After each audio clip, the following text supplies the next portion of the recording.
Assalamu alaikum wa rahmatullahi wa barakatuhu. Welcome to this blessed afternoon, and may Allah grant barakah in our time, sincerity in our intentions, and acceptance of every good we strive to achieve here. Alhamdulillah, Allah has brought us, each one of us, together to serve this noble cause, a vision, building a school that educates not only the mind, but also heart and soul. Inshallah, we will be shaping children into thoughtful, responsible Muslims who can live with purpose and contribute to the world. I would like to express my gratitude for all of you for making this work so meaningful. Your work, all the work you have done during the planning, scope and sequence, alhamdulillah, it's really great. And all the discussions and all your contribution you have made so far is very meaningful. I know sometimes we have a lot of work going on in our daily lives, but along with that, the time we all are dedicating, the efforts you all are making is really commendable. As we know, that TOES is not just a normal school.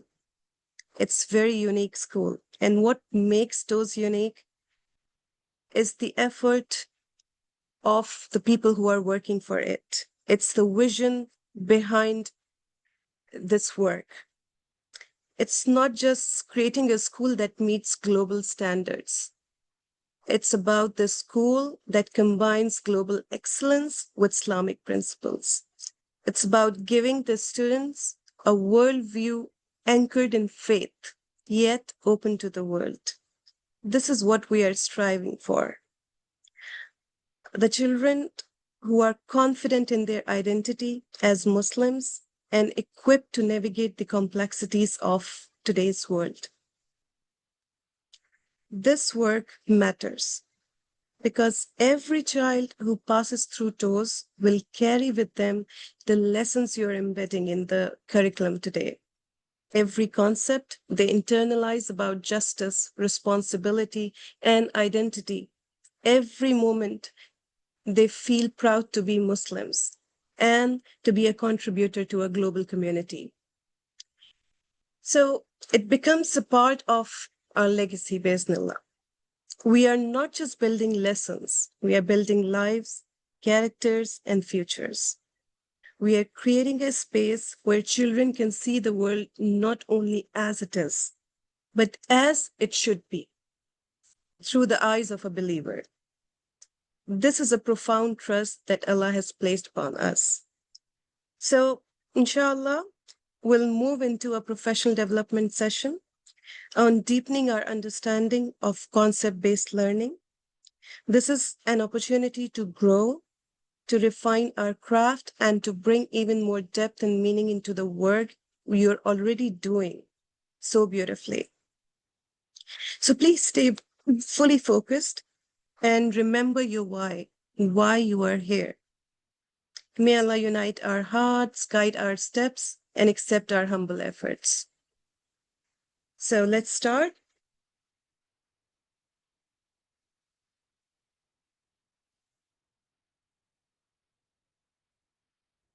I'm really happy to be with you all today because it's a very important conversation about how we teach and, more importantly, how the students learn. So it's about the concept-based curriculum and learning that we are focusing in TOES. Before we dive into it, I would like to share a little about my journey. Some of you already know.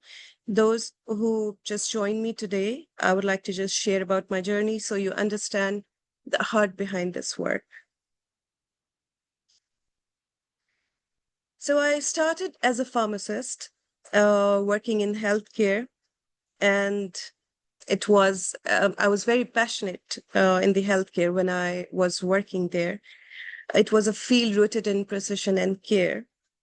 But when I transitioned into education, something shifted. Um, our focus today, as we know, is concept-based curriculum and learning. So I would like to let you know that from last 15 years, I've been working in international school settings, navigating different cultures, systems, and curricula, especially IB.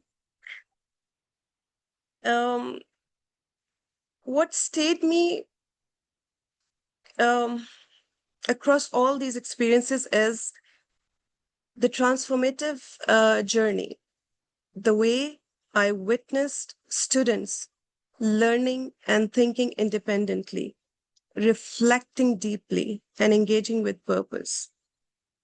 From there, especially when I got certified as IB educator, from there, um, the passion built in me led me into curriculum designing and educator mentoring because I believe that every teacher deserves the tool to nurture critical thinking, creativity, and learner agency.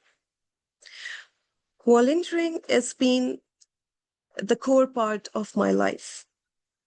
I've been constantly doing it because it really keeps me rooted to my purpose. It really keeps me connected to what truly matters to me, serving others, staying grounded, and giving back. So today's session is not just about a pedagogy. It's about the purpose. It's about how we create learning that lives beyond the classroom. Let's go to the agenda and the objectives. Our main agenda is why concept-based learning? What are the different terms and the principles related to concept-based learning? Our progress towards the curriculum, unit designing, reflection, and some of the next steps. How we will achieve it, or what you will achieve by the end of the session, you would be able to define what is a concept-based learning and why it matters. What are concepts? What is generalization? How we are aligning it with different concept-based curriculums that are globally present, and how to design a conceptual unit.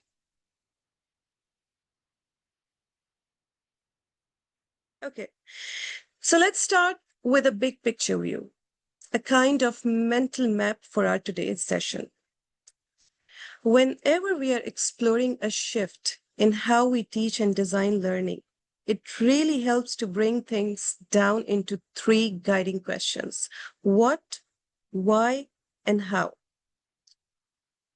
What is concept-based learning? What does it actually mean?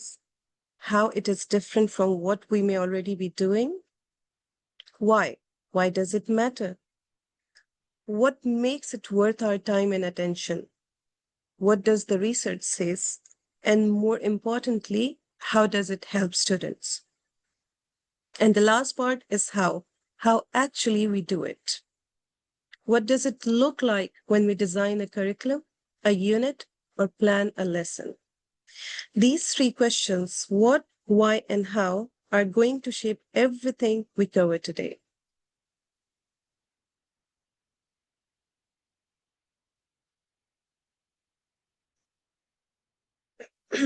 Okay, before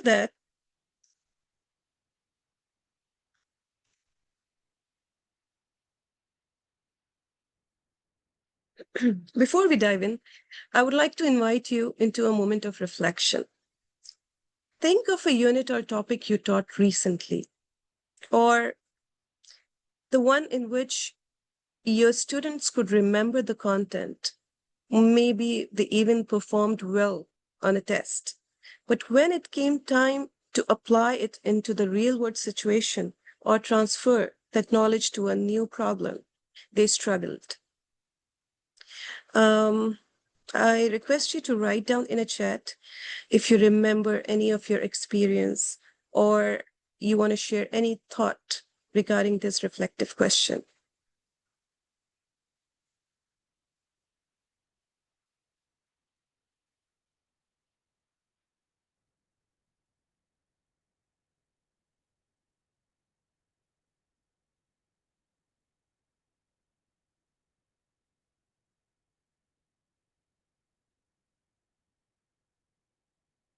I hope some of you wrote.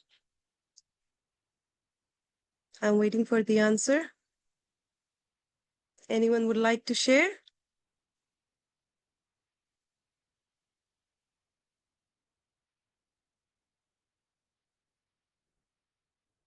There is no right or wrong answer, by the way. It's just your experience. Even if, think about your own child, even if we're not thinking about the classroom, think about your own child while teaching your child. If you experience any such thing like that, when they were able to, learn the facts or they were able to learn the content, but unable to apply the knowledge into the real world scenarios. Did it ever happen with you?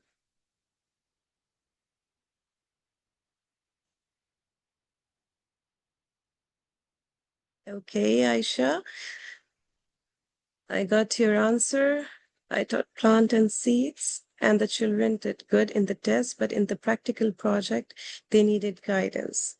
So, what was the missing piece? What do you think was the problem? Or what do you think they struggled in that?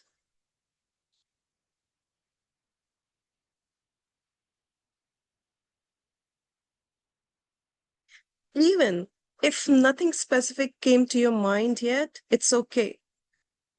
Sometimes we need a bit of time to process the things, and that's fine. Thank you so much, Aisha, for sharing your experience. Um, Basically, this question isn't about pointing out what went wrong, it's just about noticing a pattern we all have seen. What is that pattern? The pattern is students, they can recall, but not always apply. They know the content, but they can't carry it forward. That's exactly what today is about. We are going to explore why that gap happens and how a concept based approach can help bridge it. So, even if you didn't write anything down, just hold on to this idea because later on it will click you and you will understand the gap that happened. Okay, so what is concept based learning?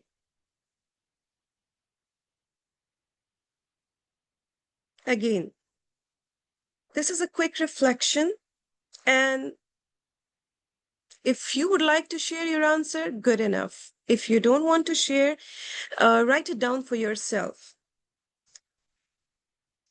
What do you really know or already know or believe about concept based learning?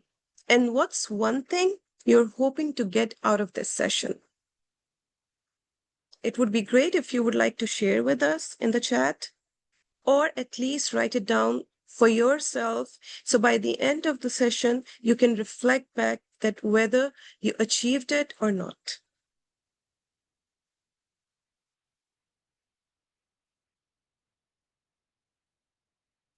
All right.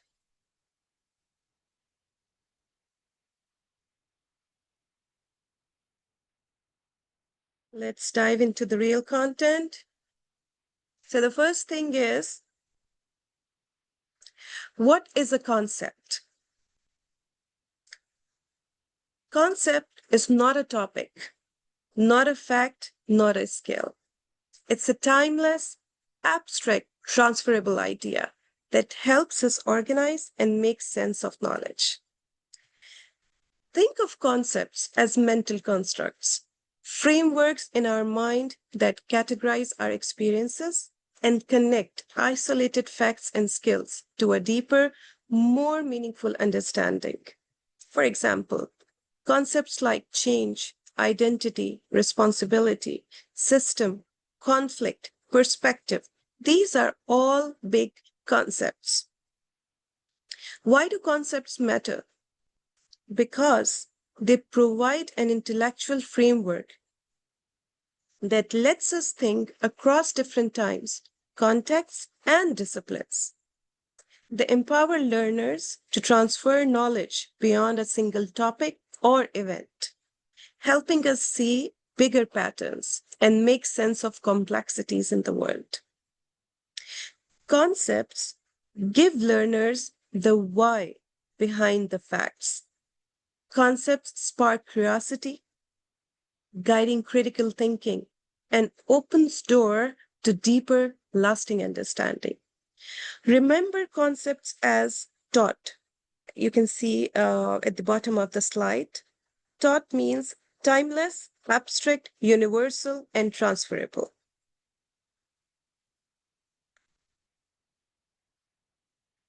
What is conceptual understanding or concept-based learning?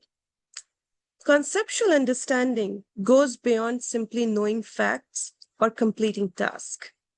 It's about truly grasping those big transferable ideas, the ones that cut across subjects, time periods, and life experiences.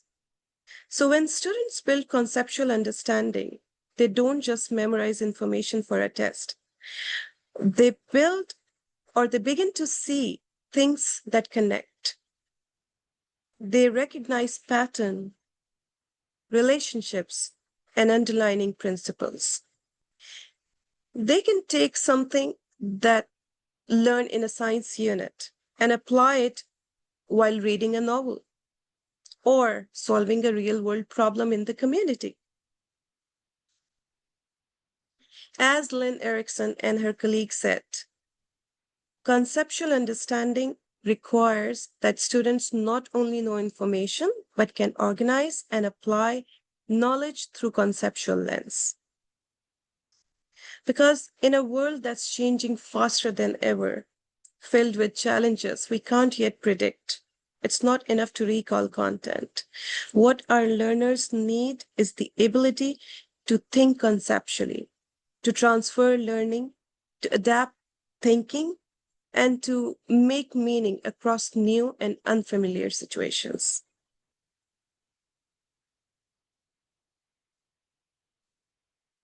Okay, so here you can see the learning pyramid.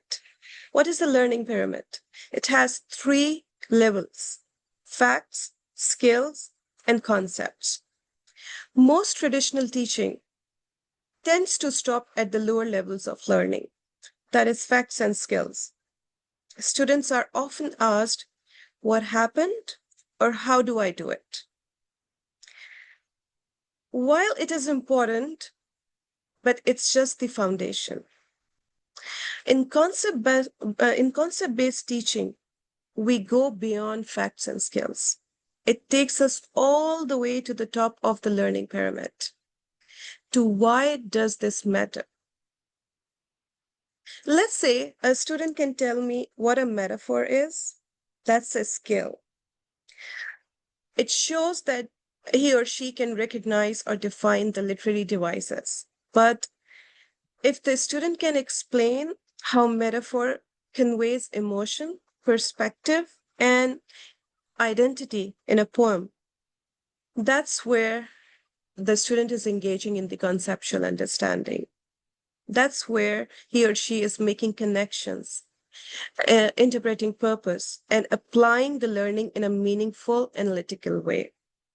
So, concept based teaching invites students to move beyond recall and procedure, to question, to analyze, to synthesize, and ultimately to transfer what they have learned into a new, unfamiliar context. And this is how we can understand it through the learning pyramid. Okay, so let's go a level deeper into our understanding of concepts, because not all concepts are same. In fact, they exist in different levels, that is micro and macro. And it's important to understand both while planning and while teaching. What are macro concepts? Macro concepts are those big ideas like system, change, power, justice, interdependence, um, that are broad, transferable, and they show up across multiple disciplines. They are not related to one subject or topic. They are very powerful because they help frame entire unit. They provide a lens conceptual lens through which the students can examine the world. Okay, on the other hand, microconcepts. Microconcepts are more subject specific and they are concrete, whereas macroconcepts are more abstract. So, microconcepts are concrete, for example, photosynthesis in science, or tone in literature, or place value in math.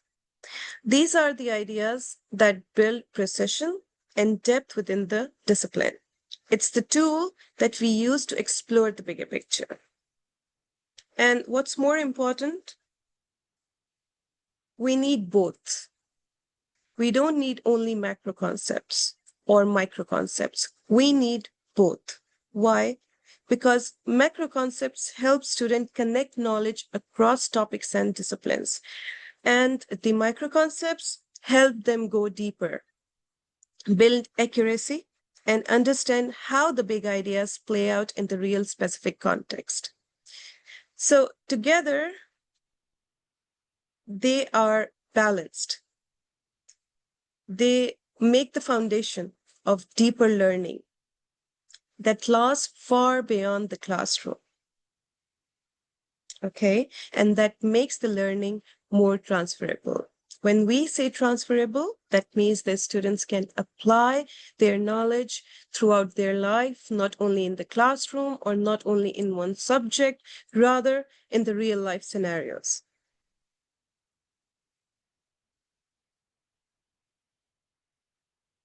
Okay, so here comes the why part. Why teach conceptually? Or why the concept-based learning and teaching is important?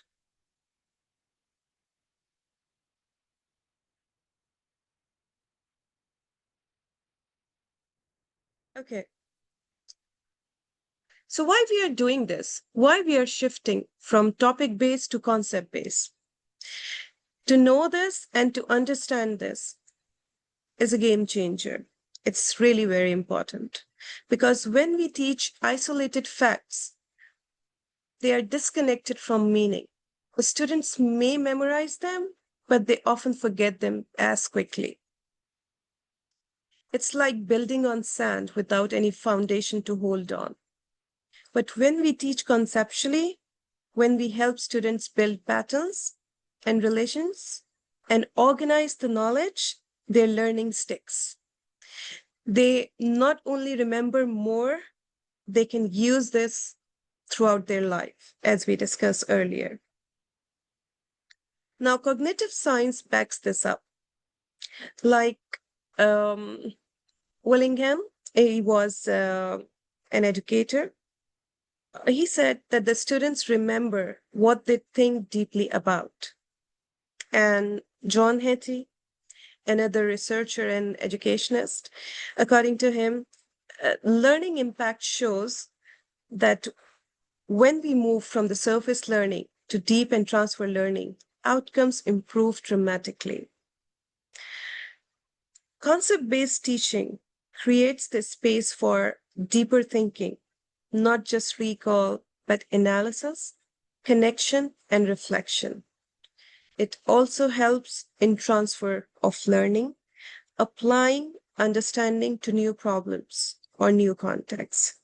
It helps in global competence, seeing how ideas connect across cultures, time, and space. Learner agency, empowering students to ask questions, explore ideas, and make meaning. Preparation for complexity, because we know that the world our students are entering isn't simple and predictable. So when we are teaching conceptually, we are not preparing our learners for the exams only, but for the life. We are building minds that are flexible, reflective, and ready.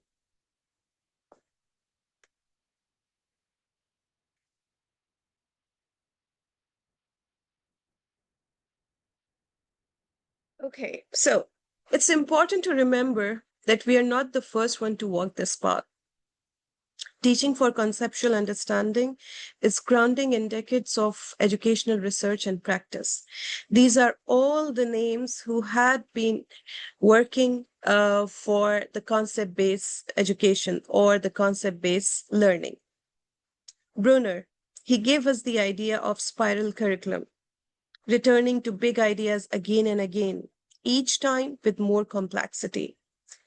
Nowak, he introduced concept mapping, helping learners visually organize and connect ideas. That's a practical tool to support conceptual clarity. Gardner, he reminded us through multiple intelligences theory that understanding doesn't look the same for every learner, and our teaching should also not be same for every learner.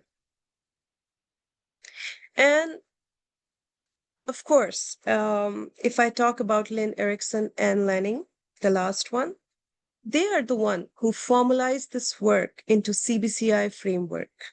It's a structured, researched, informed approach to conceptual teaching and curriculum designing. It blends theory with classroom practice in a way that is practical and deeply learner-centered. So this isn't a passing trend. It's a part of thoughtful, evolving movement to each uh, era in a way that we can teach smarter, to teach with intention, to teach for meaning.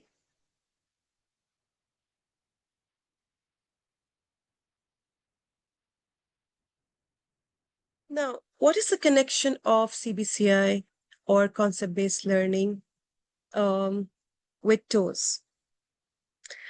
We all know that at TOES, we are intentionally crafting a concept-based curriculum, one that reflects best practices from the CBCI framework, IB philosophy, and our own Islamic values. We have taken knowledge and inspiration from these models to design learning that is meaningful, connected, and purposeful. So, the units that we will be designing should be designed around conceptual understanding, not just topics or contents. They should spark inquiry.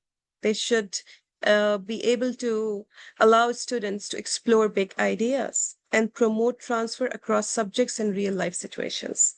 The students should be able to engage with questions that challenge them to think deeply, to make connection, and to reflect on both knowledge and values. Students will develop the ability to recognize patterns, to apply their learning, and make sense of the world through both intellectual and moral lens. This means our curriculum is more than academic. It is designed to help students become thoughtful, ethical, and spiritually aware learners, guided by purpose, prepared for complexity, and grounded in who they are.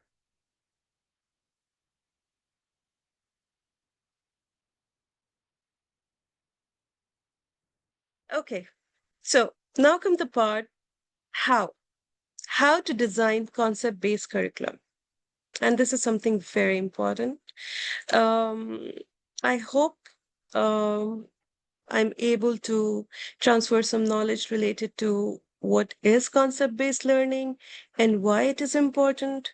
Now we will work together to learn about how to design the concept-based curriculum. It starts by shifting how we see a curriculum rather than viewing learning as a checklist of content. We begin to see it as a layered structure made up of three essential dimensions. As we discussed earlier, facts, skills, and concepts. What are facts? Let's take a closer look. Wait, before that, I would like to let you know about this Venn diagram that I have shown here. Um, this is usually called as KUD model: know, understand, and do. What we are doing in the concept-based curriculum, we want our students to learn, um, to gain the knowledge through these three dimensions, that is facts, skills, and concepts. And we can analyze that through the KUD model, that is what they know, what they understand, and what they do. Know means facts, understand means concepts, and do means skills. So we are covering all together. You can see some of the examples of facts here. For example, photosynthesis produces oxygen. It's a fact. Skills, example, analyze text or solve equation in maths. Concepts, as we discussed earlier, system, change, identity.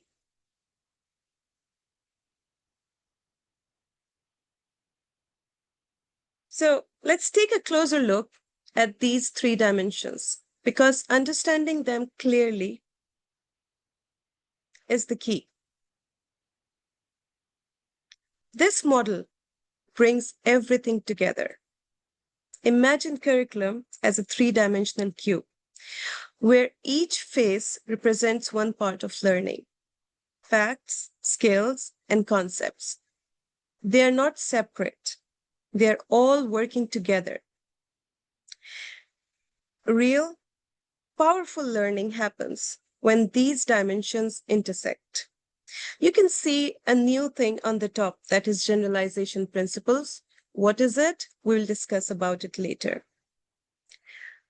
So when we teach skill, like writing a persuasive essay, or when we are using specific content, like the impact of plastic pollution, through the lens of concept, like responsibility or sustainability, instead of planning with the objectives or activities, we plan with intentional connections, where what students know, what they can do, and what they understand are all aligned. This way of planning doesn't just make learning more engaging, it makes it structured, meaningful, and most importantly, transferable. And this is the whole concept of a concept-based curriculum or a concept-based model.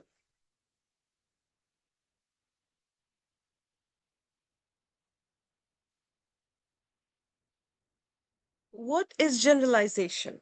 As you have seen in the cube, top of the cube, um, generalization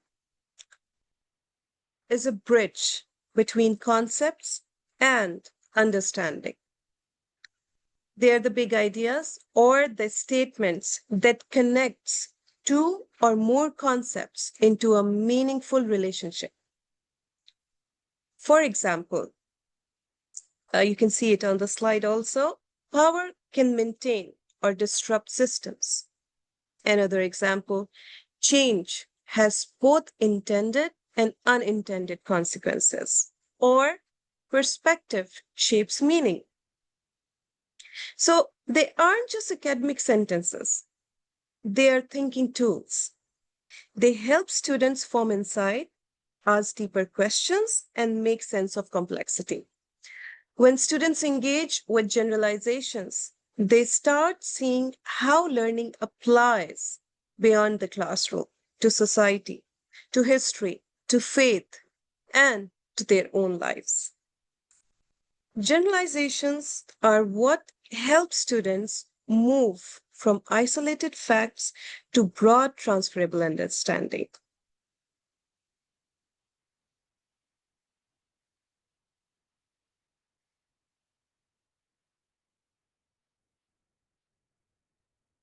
Let's pause and think about how knowledge is built, not just what we learn, but how it's organized in the mind. We have facts, that is a bit of information we can observe or recall on their own. They are helpful, but they don't tell the whole story. Then comes the concepts, the ideas that hold those facts together. They give us language to talk about patterns and relationships. They help us move beyond just remembering. And then we start to see generalization, those big pictures that understanding begins to form when concepts connect. These are the kinds of ideas the students carry with them and apply later on. So this is like a house, and you can see the roof or the top part is like the principles or the generalization. Later on, we have the concepts. After that, we have the topic related to the subject, whether it is science, English, math, and then comes the facts.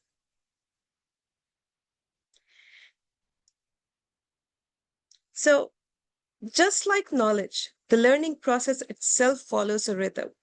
We gather, we organize, we connect, and then we transfer. Most importantly, it is all intentional. Now, if you see the process part on the right-hand side, you can see that first we have generalization and the concepts, and then comes the process and strategies that we need to use to get the skills and to make the concepts understandable.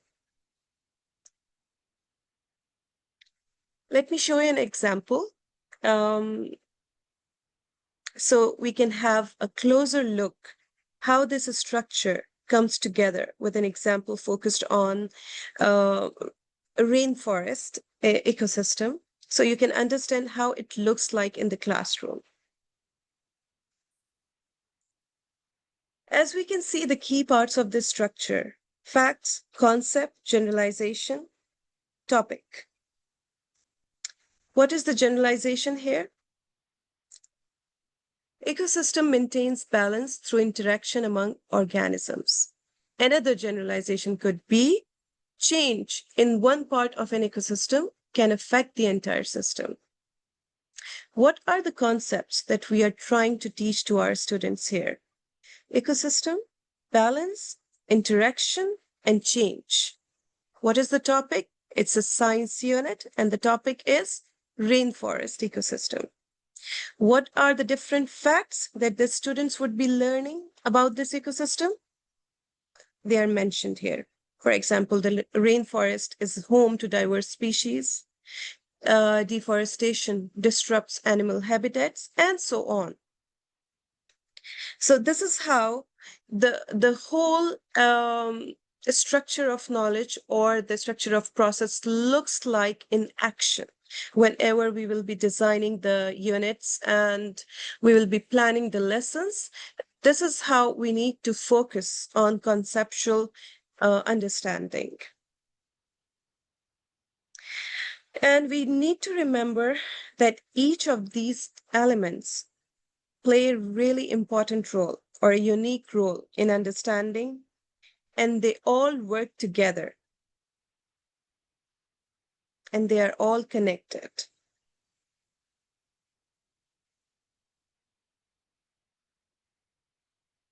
At TOES, we are intentionally about how to design our curriculum using the concept-based framework. When we are designing, we start with the macro concept, which we discussed already, that are broad, timeless, cross-cultural. These concepts resonate globally and are deeply rooted in our Islamic worldview. So we are combining the global macro concepts and we are aligning with the Islamic macro concepts. And this is what makes those really special.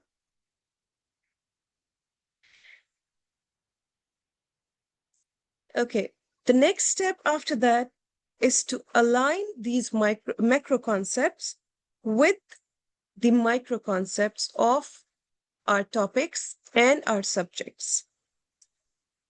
These concepts aren't isolated. They're all aligned with our faith, guiding principles that influence every aspect of our curriculum design. For example, justice in the context of human right and belonging as it relates to community and connection. All these ideas intersect with our Islamic teaching. When we talk about the micro concepts, as we discussed earlier, these are specific disciplinary ideas that students explore through their studies, um, like photosynthesis in science, like natural disasters in social studies. These micro concepts will provide the concrete learning students engage with in their day-to-day classroom experience. By intentionally structuring our curriculum in this way, we ensure that our values are reflected in what we teach. There is a continuity and alignment across the grade level. We build thinking progressively over the time. And most importantly, we help students see learning is connected to real life. Okay. There's a link of the macro concepts that I have designed for all the 4 stages of TOES. I will share with you later on. Let me go to the next part first.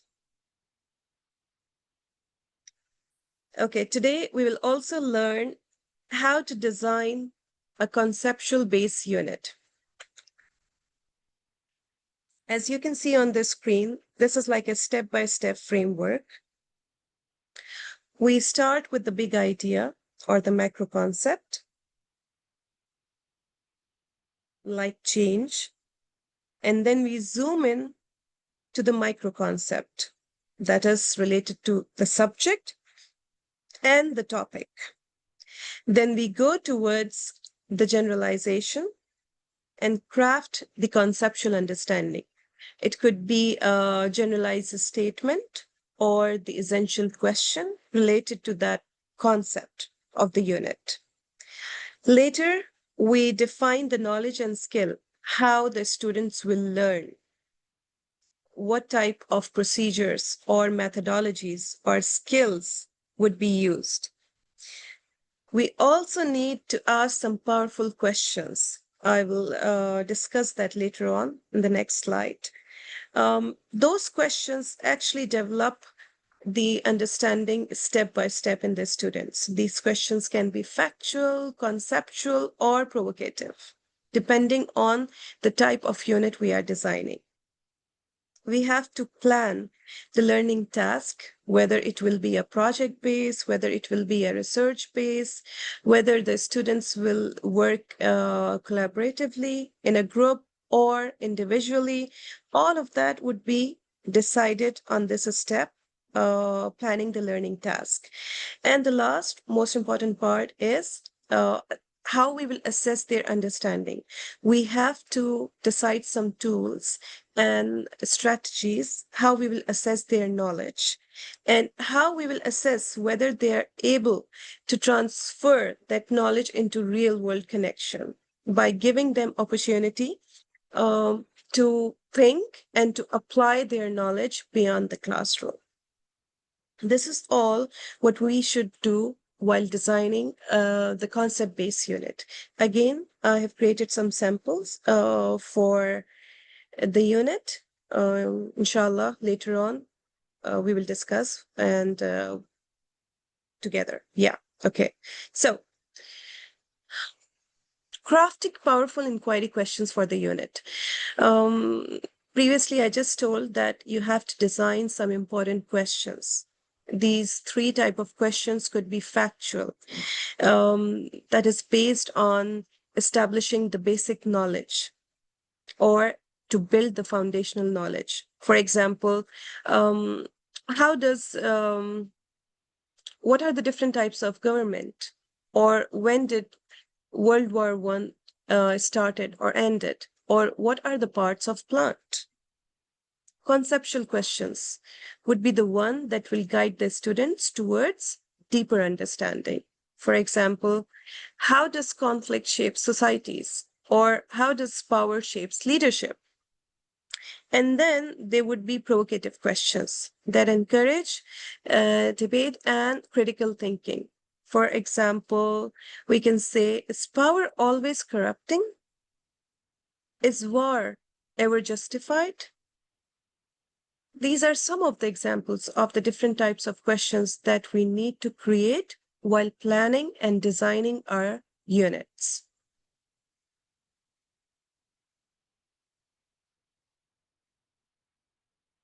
Okay, so at TOES, our vision is to nurture students who think deeply, inspired by Islamic principles of wisdom and critical thinking, who act ethically with integrity and justice, as taught by our beloved Prophet Muhammad sallallahu alaihi wasallam, who reflect spiritually, understanding that knowledge is a mean to strengthen our connection with Allah. And CBC, or concept-based curriculum, is helping us build this connection to our values, to our faith, like self-reflection, like a noble character, or taking purposeful action. All of this would be more deeper or enhanced while we will be teaching them through the concept-based learning. They would be able to reflect on their actions, intentions, and spiritual growth. They would be able to have more moral values like kindness, honesty, and empathy.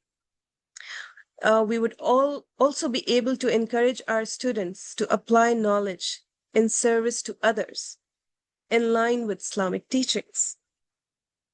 Because we believe knowledge is not just for mind, but for heart and soul. So our goal is to empower our learners to seek knowledge with intention, live ethically, and act with purpose, becoming faith-centered and globally aware learners.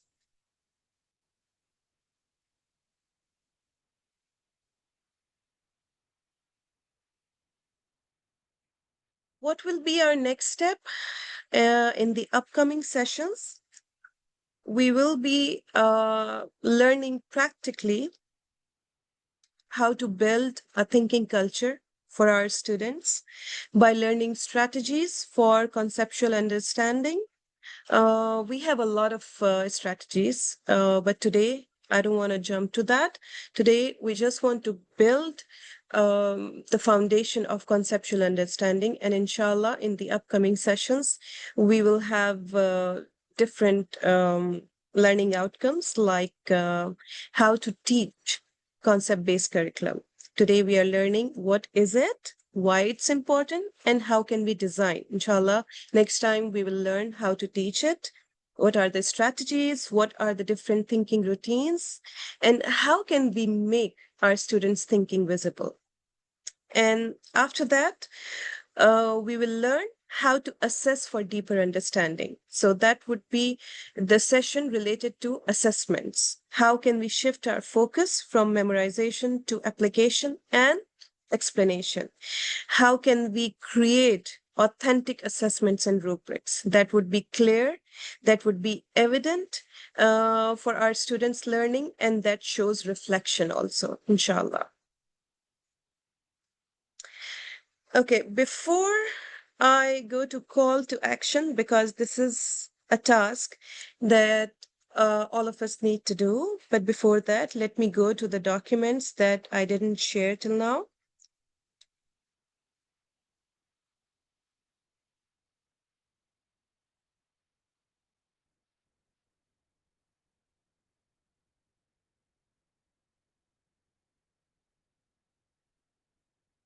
So this is our unit planning document or template that inshallah you all will be using. How it looks like. Um, you'll be writing the unit title, stage or the grade level, like Spark, Rise, Track, whatever grade level or stage you're working at, subject area, duration of the unit, and the team that will be preparing this unit. First thing is the conceptual lens, that is the macro concept. So in the conceptual lens, we will be mentioning the macro concept. The second step would be aligning it with the micro concepts. How it looks like, I will show you a sample later on. Then the conceptual understanding or the generalization, essential question, guiding question, or the guiding statement. Factual knowledge, what students will know factually. Skills, what students will be able to do. This is the part where, as teachers, we will be writing the guiding questions. And as described earlier, they should be factual, conceptual, and provocative or debatable. Then comes the learning experience or the inquiry task.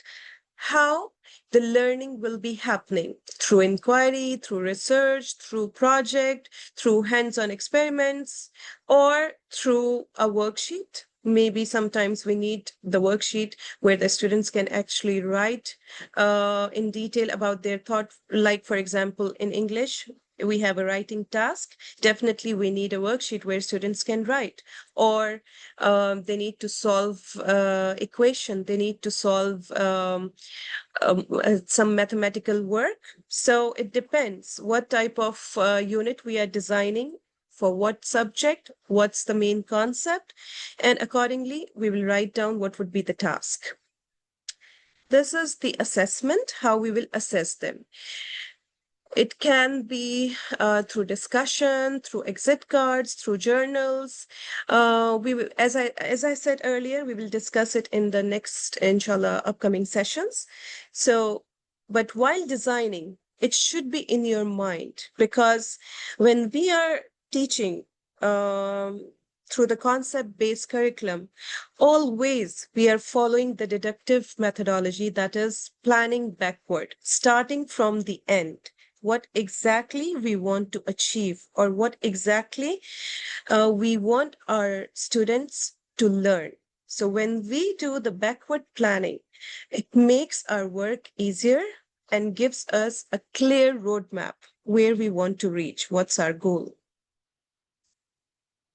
Now, this is the last part, opportunities for conceptual transfer, how they will be showcasing their learning, or how they would be applying it beyond the classroom. While planning the unit, we also mention the resources and the materials that we use during the unit. And the last part is the teacher's reflection after we complete the unit. Why this post-unit reflection is important? It's important because it helps us develop our teaching methodologies. And whenever we design a new unit, we can reflect back on the post-unit reflection, so we don't make any more mistakes, or we can improve our teaching for the upcoming units. I'll show you a field sample actually.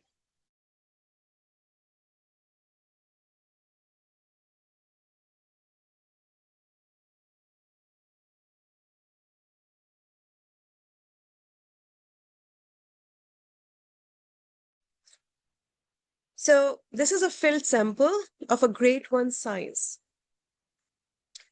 Unit name is Living Things and Their Needs, Year 1. Subject area, Science. Duration, 4 weeks. What's the conceptual lens? Interdependence. Micro concepts, basic need, habitat, living versus non-living. Generalization.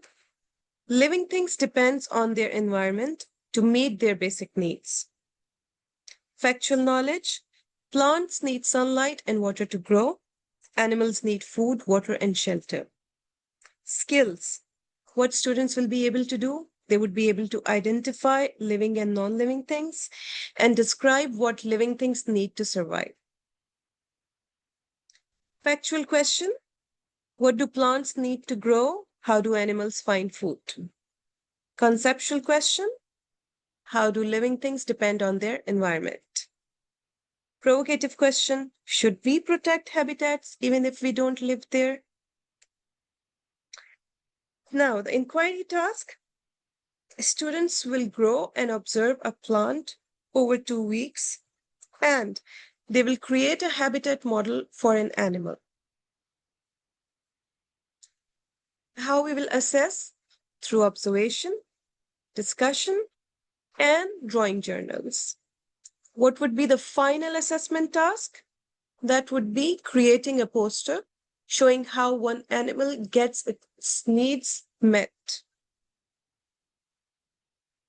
This is just an example. There could be many other ways, but just to let you know how actually we can plan and how actually we can design the unit, I'm just showing this one. Opportunities for conceptual transfer. They can apply their understanding of needs by designing a garden or pet habitat. Okay, so this was a sample unit. Um, I would like to share one more thing with you.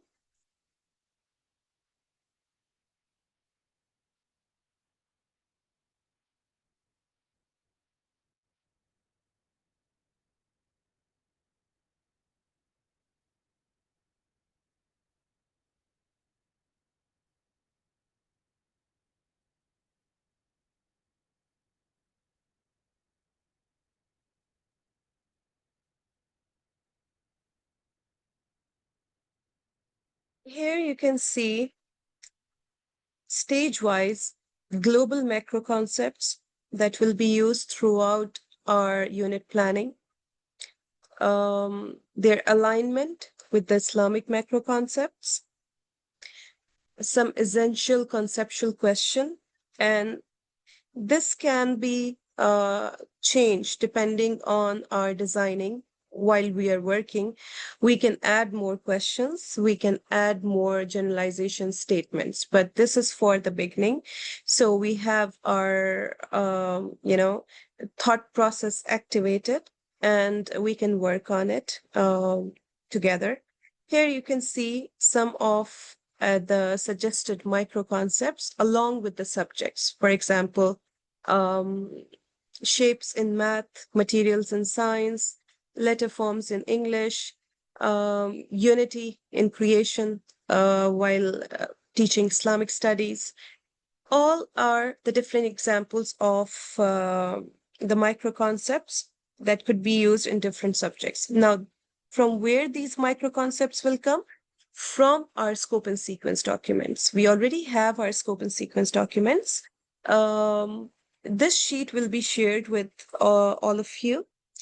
Uh, there will be a task that I will be explaining now, but this is the main sheet with all the 4 stages of TOES, Spark, Trek, all these 4, where we have the global macro concepts aligned with the Islamic micro concepts and with the suggested micro concepts and the subjects. Okay. So what is the task? I think someone wrote on.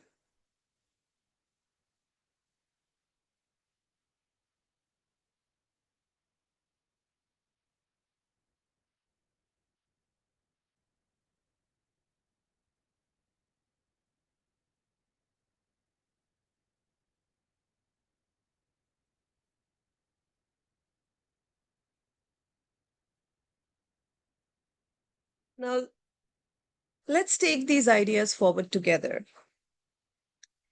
There are 2 tasks. The first one, I request all of you that you need to do it in order to move forward in our planning and curriculum designing. What is it? This week, meet with your subject team, like the English team, science team, meet with your subject team, open your scope and sequence document, and align your micro concepts with the macro concepts. The list of macro concepts will already be shared with you. So try to align the topics or the units and the micro concepts along with the macro concepts. There will be a document, a sample document I will share with you. Use that document, copy and use that document to share your understanding or to document all your collaborative thinking and ideas. And if you're ready, would love to see a presentation from some of you who would like to present next week. I would like to welcome all of you, but at least few volunteers who can prepare like 5-minute presentation about what is concept-based learning and curriculum and present it next week in the follow-up meeting. It will be really helpful because it's about crafting a learning experience, that is not just about acquiring knowledge, but also connecting with meaning, purpose, and sense of belonging. So it would be really great if you would like to volunteer yourself and create the presentation, a very short one.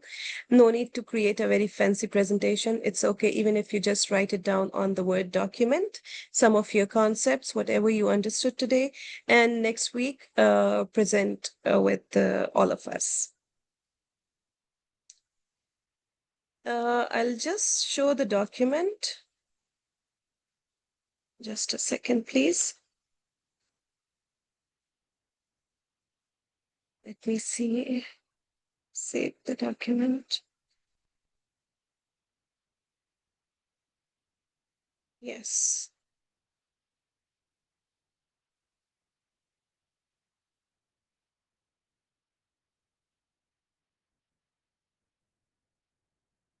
Yes.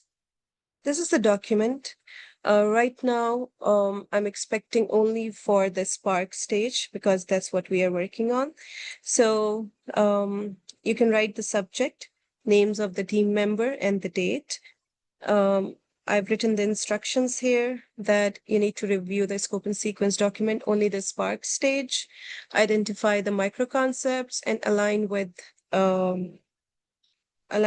them together. So you can use this one. Example is there, plant and growth, a micro concept, suggested macro concept, and any notes or questions that you have. I hope it is clear.